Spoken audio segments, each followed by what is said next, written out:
Dear reader, allow me to introduce you to my book. Though it might at first appear like many books you've come across, it is far from ordinary. You may, therefore, have some misunderstandings about its nature.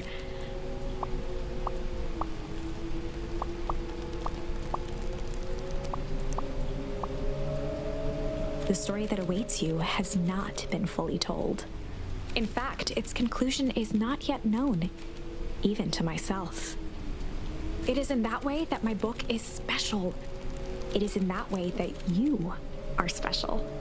Without you, there is no story. Chapter 1. Normal isn't what it used to be. This is a story about change. Nestled in a shallow valley is the town of Beacon Pines. Far from the town square, across the river, past the neglected welcome sign, a young boy walks alone at dawn. His name is Luka Van Horn, and like you, dear reader, he's here for a reason.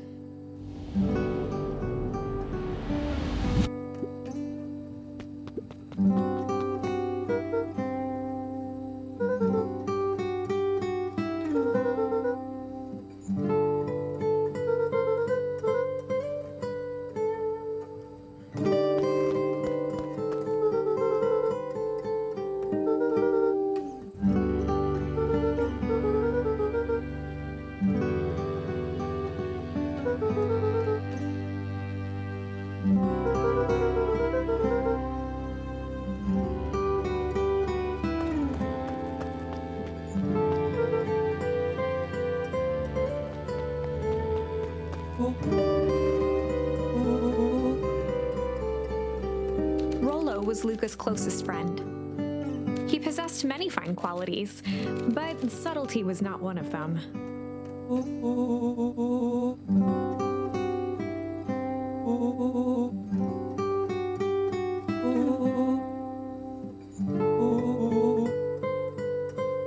Rollo finally noticed the tears welling in his friend's eyes and the flowers on the grave.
Wonderful! I had a good feeling about you from the moment you opened my book. That charm is a very special thing. Very special indeed. Keep hold of it for now. Its purpose will reveal itself soon enough.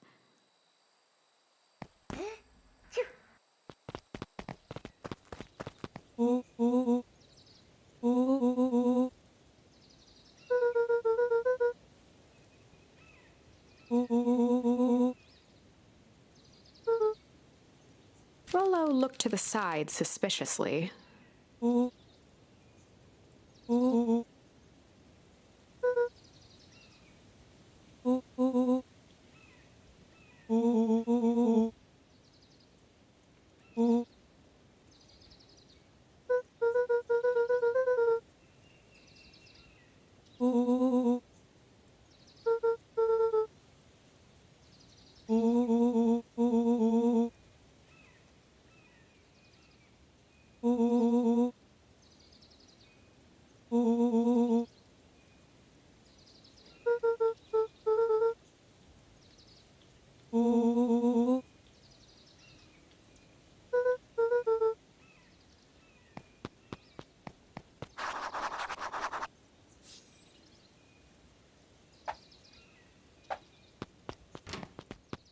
Dear reader, forgive me for this interlude. Remember that charm you found in the dandelion patch? There are more of those special charms to discover throughout Beacon Pines. They've been known to reveal themselves to those who are willing. Some of them can be found in this very house.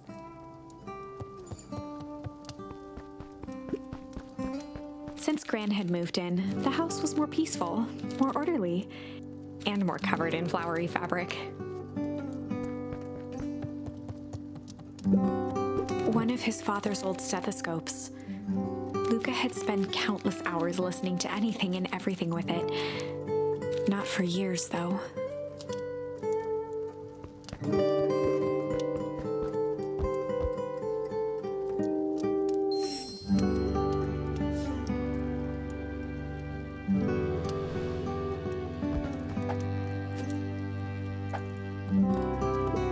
Gran had already lit the fire. She kept a warm house, as if by grandmotherly obligation.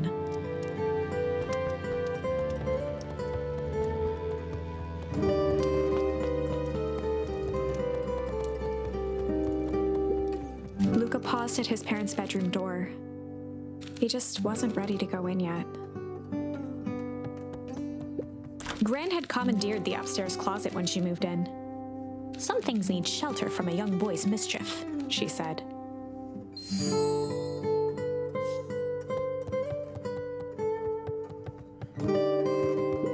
Gran's bed was undisturbed. Luka didn't mind that she had a habit of falling asleep in front of the fireplace. It meant that he could read late into the night.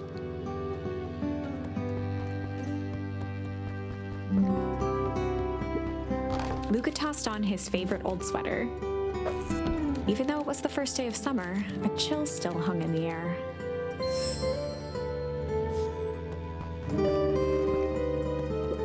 Gran's moving in meant that most of Luka's things had been crammed in the corner. Luka was somewhat annoyed by the situation.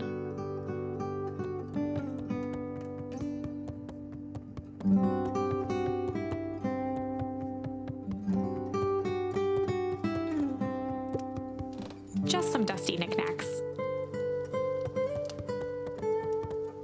An array of prepared meals crowded the refrigerator, each labeled with the day of the week. A pair of dull scissors, a broken can opener, a mostly empty bottle of glue, and some loose string.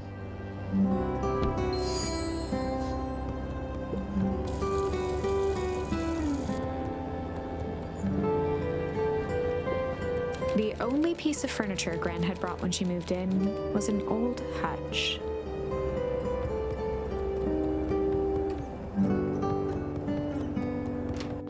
Oh my, this is quite exciting. I am now certain that you are the one I've been waiting for all these years. You'll recall I was a bit coy regarding the use of charms earlier. Excuse me, I tend to have a flair for the dramatic. You are about to encounter your first turning point. There are certain times in this tale when everything hinges on a single word. Step forth, dear reader. Young Luka would spend hours hiding in the bushes, waiting for a chance to jump out and startle his mother. She always enjoyed humoring him by feigning terror.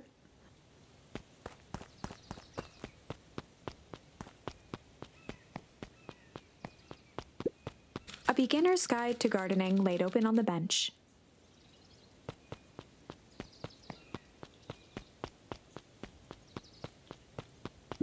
A sturdy old wheelbarrow.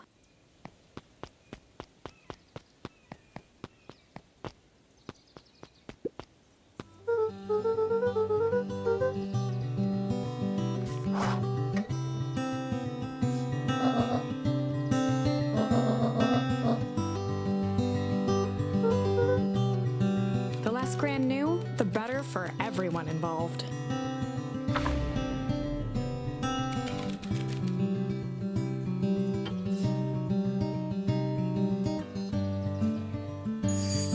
We were just gonna go chill for the day.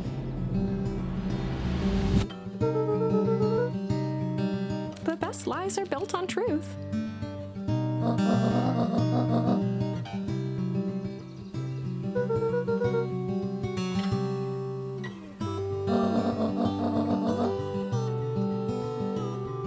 easy. Impressive! You've managed to navigate your first turning point without too much of a mess. That is the power of charms. A single word can change everything. I think it's time to introduce you to the Chronicle.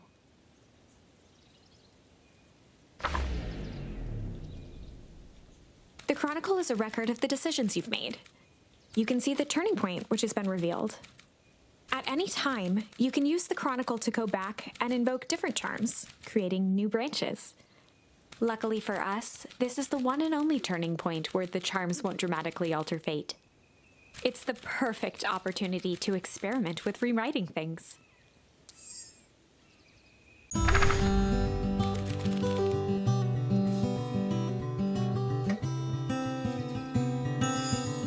We were just gonna go ponder for the day.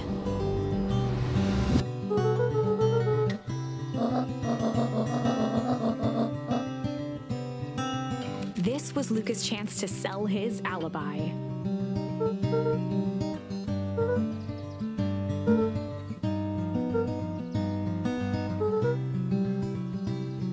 Nailed it.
Chapter 2. Welcome to Beacon Pines. For many years, this valley had been a small mining outpost. It wasn't until Sharper Valentine built his fertilizer company that Beacon Pines was established.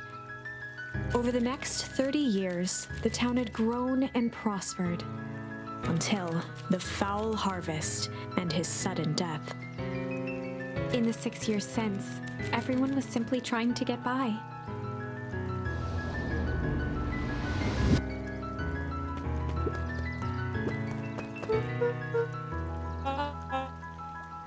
Kerr was the CEO of Perennial Harvest Company. He had become a fixture around town over the past few years. After the failing of Valentine fertilizer, the town was hungry to welcome a new source of employment.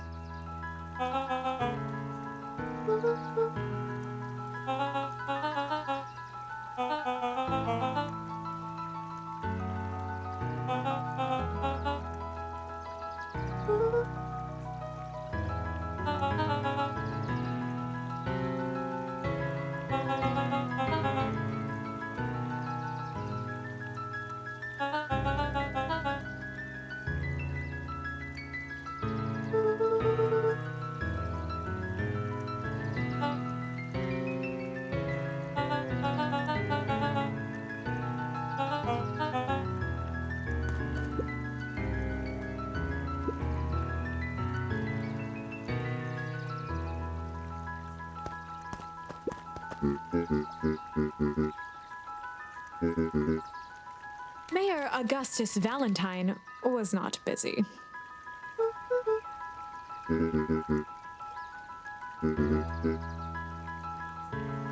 Flustered, Gus instinctively loosened his tie.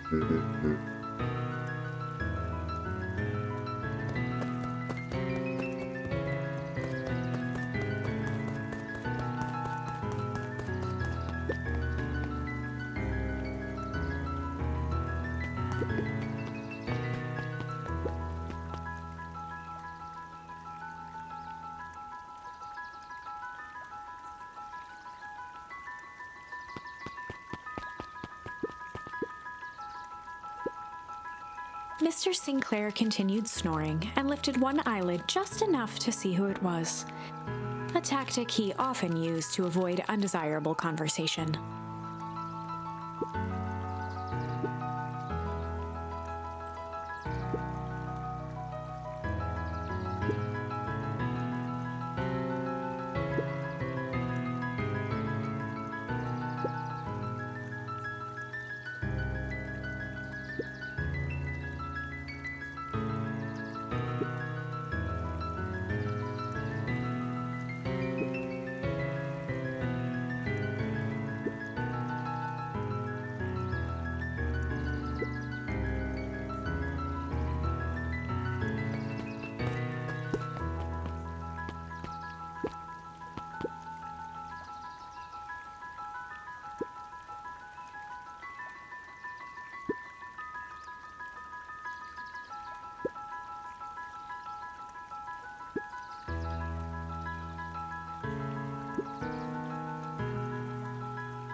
He pulled a pen from the pocket of his sweater vest and began to frantically jot something down on a clipboard.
Pete stopped scribbling and glanced up from the clipboard.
Whenever Luka saw his dad's chair by the pond, It reminded him of the days they'd pack up a couple of sandwiches and fish until sundown.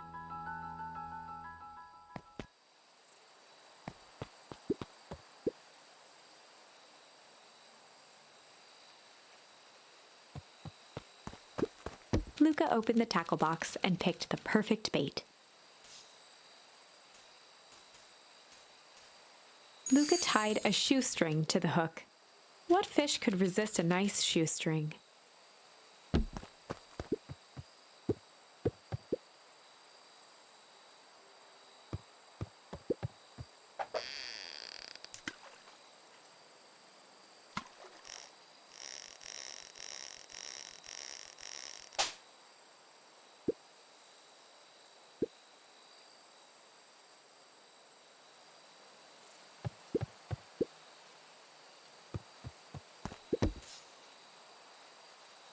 Luka tied a shoestring. What fish could resist a nice...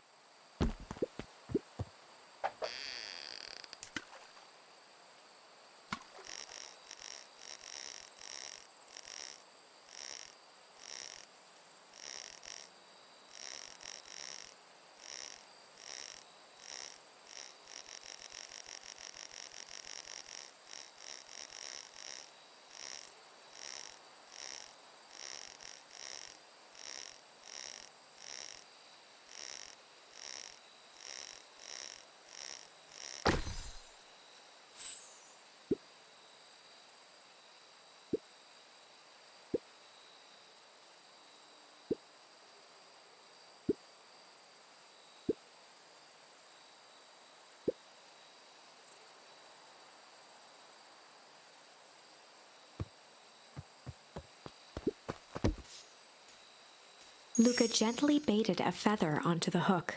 Good for skimming the surface.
Luka tied a shoestring. What fish could resist a nice...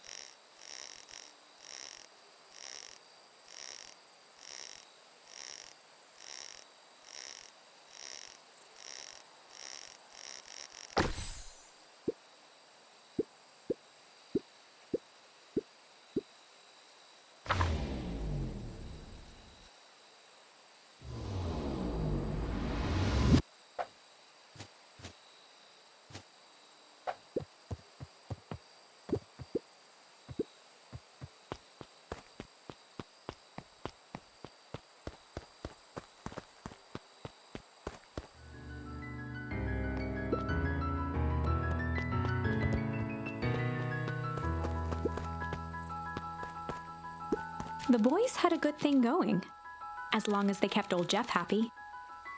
They had an endless source of precious materials to add to the treehouse.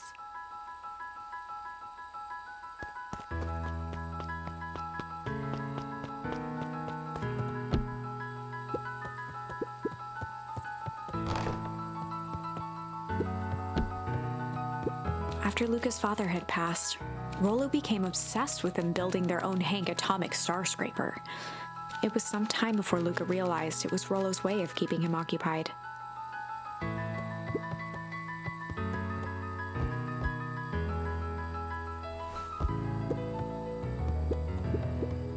on certain nights when the clouds were just right, the boys could tune into strange patterns of static.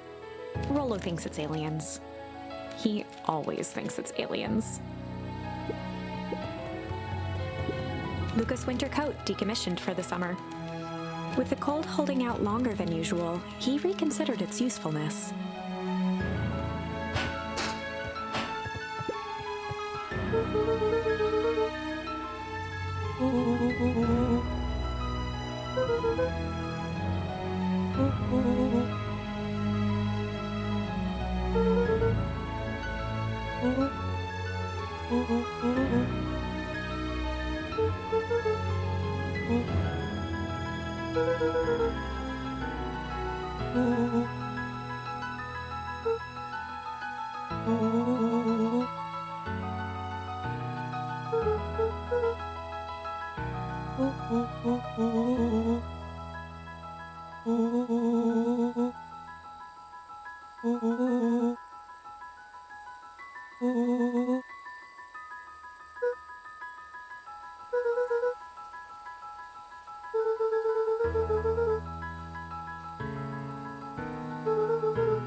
Luka looked up at the communicator as he'd hoped. It did at least boost the signal enough to overhear truckers one town over.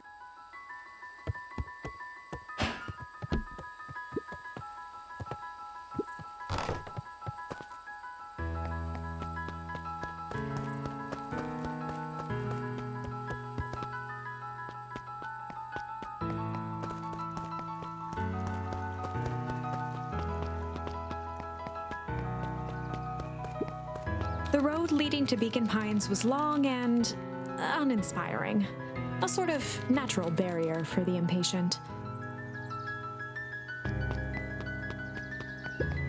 For a town that saw few visitors, the welcome was perhaps more grand than necessary.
Miss Hatch could often be found near the fountain, too absorbed in a book to be distracted.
Luka could see the morning regulars nestled in their booths at the early bean.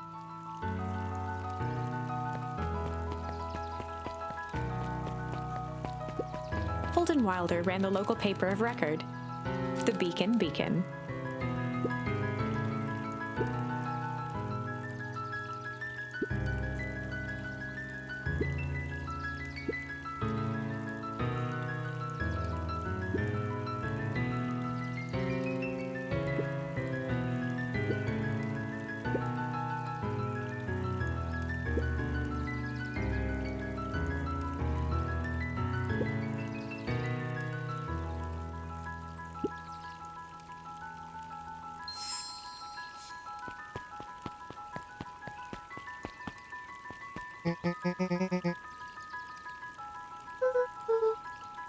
Oh, right.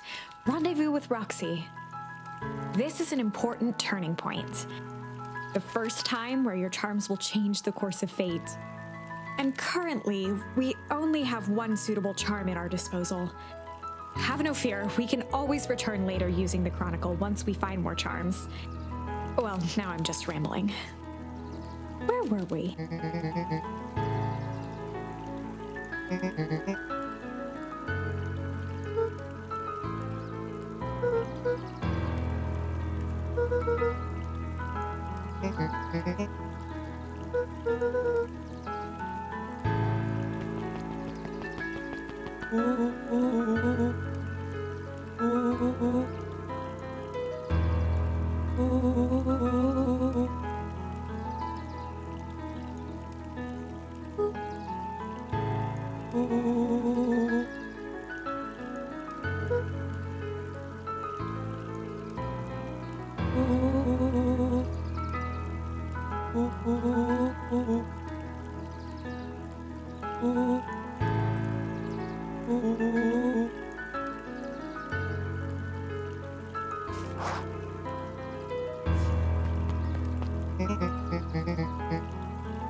Rollo froze as Roxy took a step toward him, cracking her knuckles.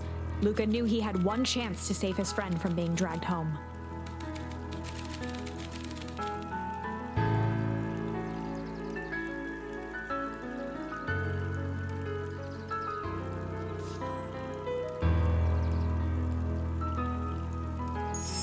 In the past, he found the best way to deal with an enraged Roxy was to be a little chill.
bit much, if you ask me.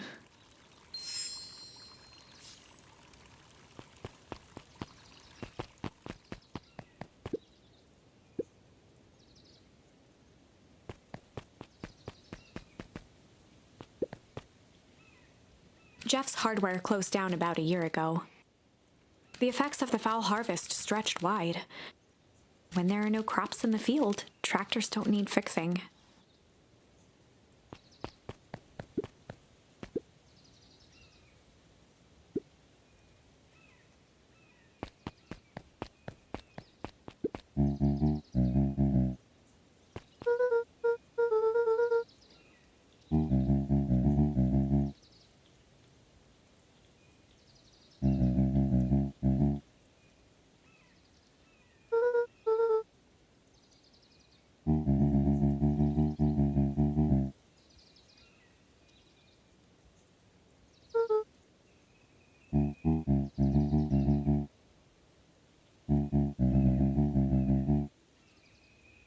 A promise Gran regretted the second it was made.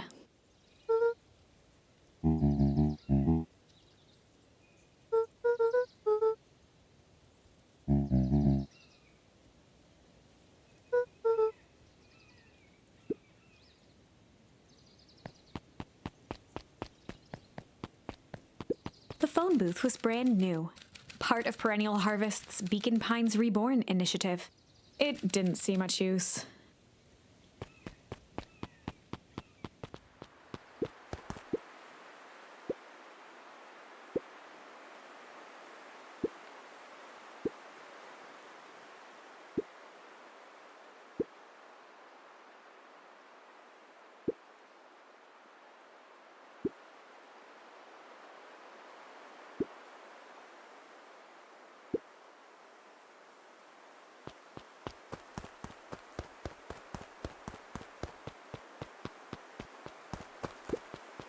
Luka peeked up at the beehive. It appeared to be deserted.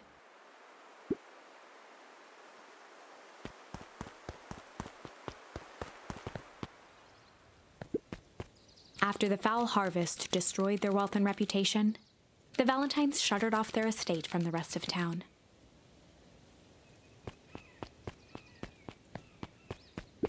The Valentine mansion loomed over every other building in town, both figuratively and literally.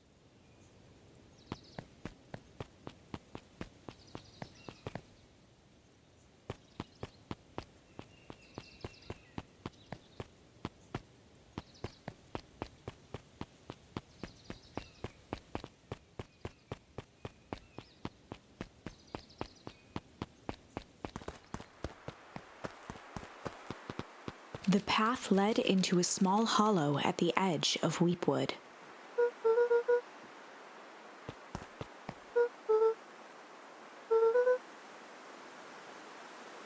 The fence thrummed with a gentle electric buzz.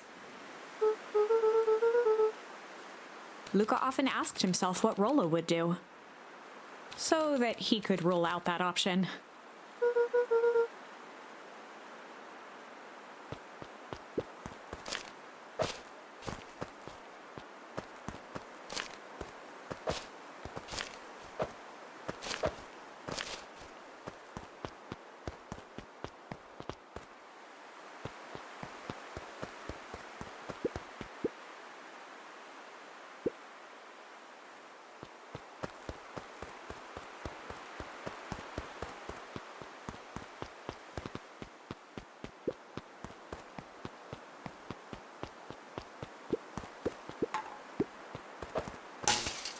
As sparks flew from the fence, the light atop that section shut off.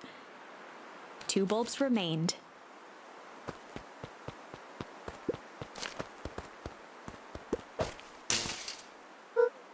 One more to go. The fence's buzzing gave way to silence.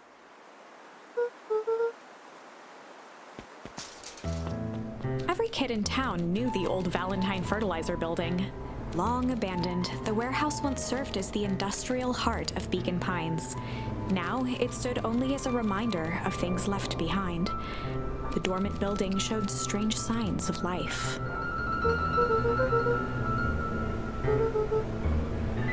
There was only one way to find out.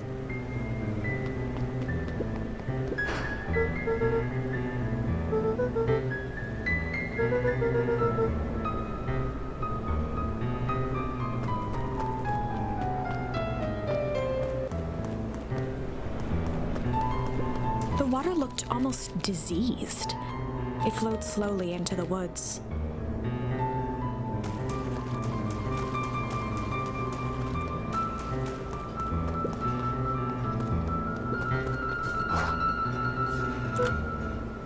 Luka thought he heard faint sounds coming from the other side of the door. He pressed his ear against the cold metal to hear better. The sound of footsteps grew louder.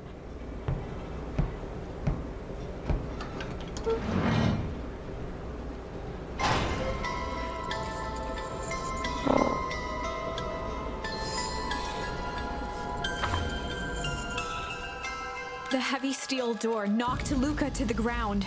Disoriented, he looked up to see an imposing figure silhouetted in a green glow. It lunged toward him. He tried to scramble away, but felt a gloved hand latch onto his ankle. Luka watched his fingernails leave trails in the dirt as the hand slowly dragged him back through the door, into the lab, into the green light.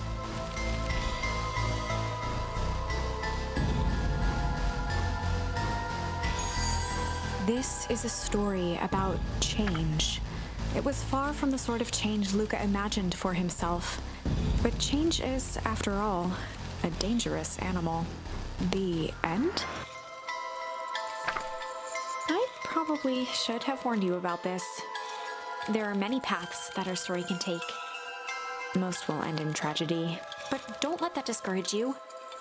We will find the ending that this story deserves. I just know it. From here on out, a charm will have a check mark when it's been used to its full potential at a given turning point. Now, let's try something different.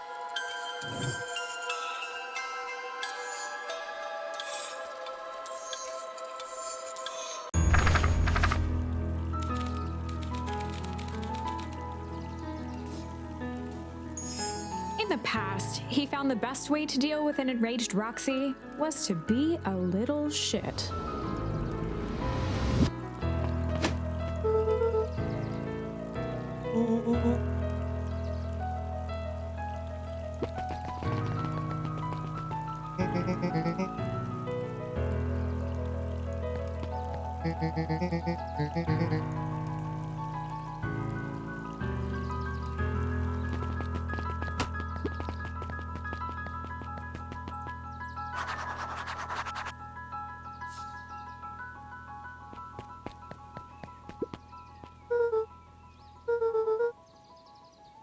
Solomon Valentine, current ward of and future successor to the Valentine fortune, huffed as he brushed off his pants.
Solomon trifled a gesture toward the approaching heiress Valentine.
As the glowing windows of the old warehouse came into view, Rollo began to bounce excitedly.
The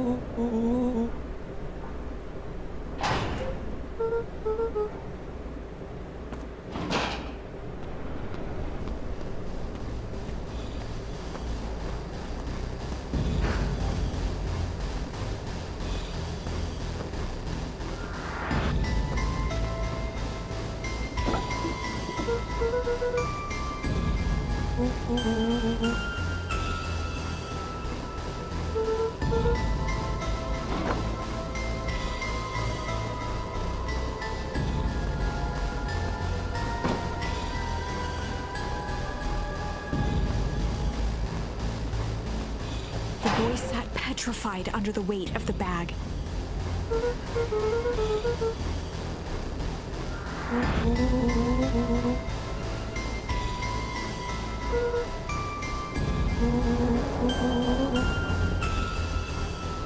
Rollo felt around at the large sack which burdened them. He snapped off a tag from just within a small zipper opening in the bag.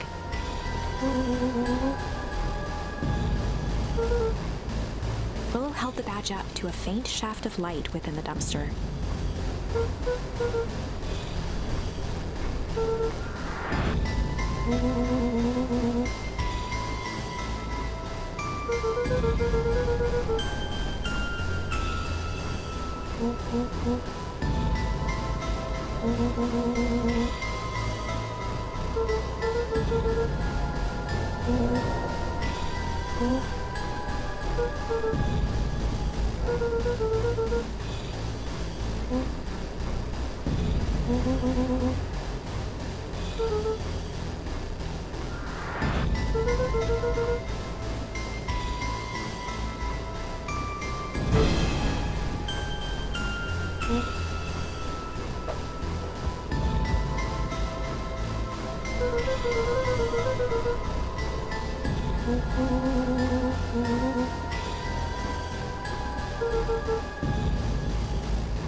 Luka sat in the dark, tracking the sound of Rollo's footsteps as he ran.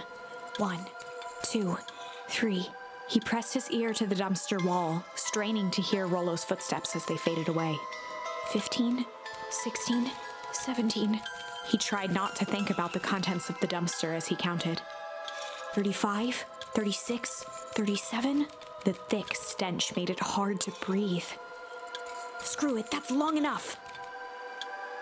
Luka carefully lifted the lid and peered out.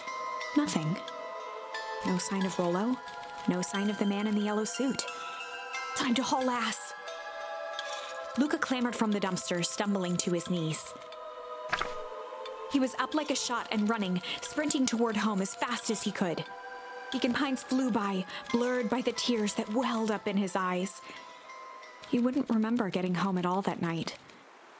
Throwing his front door open, storming up the stairs to his room and surrendering to sleep almost as abruptly as he hit his pillow. Chapter 3.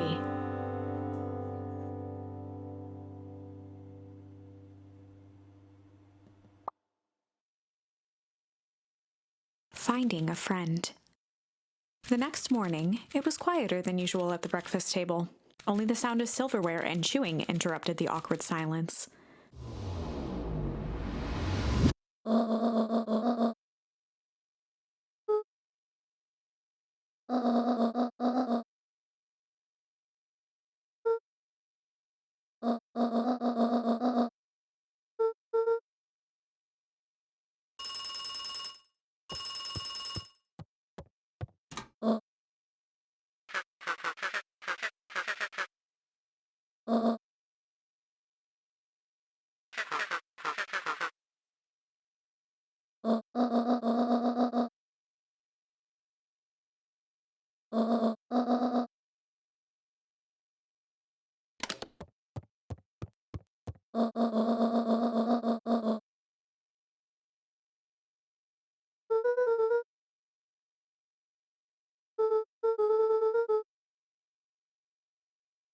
Gran's brow furrowed. She let out a long sigh. Her voice was quiet and even.